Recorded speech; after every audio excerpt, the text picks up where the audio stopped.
friends, Mrs. McLeod here. Hopefully you've just finished watching the link that I posted into your weekly learning plan of Eric Carle reading his very famous book, The Very Hungry Caterpillar.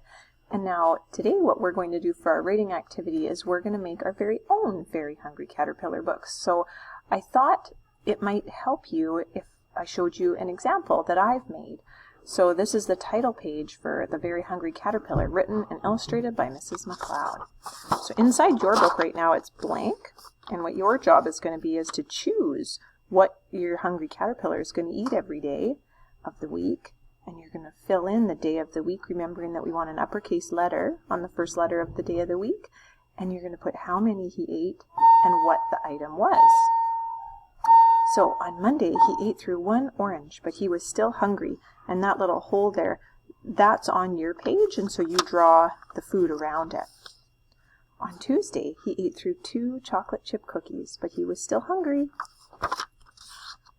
On Wednesday he ate through 3 apples, but he was still hungry. On Thursday he ate through 4 donuts, but he was still hungry. On Friday he ate through 5 chocolate chip mint ice cream cones, but he was still hungry.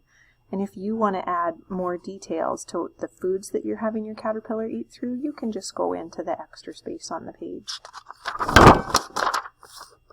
On Saturday he became a chrysalis.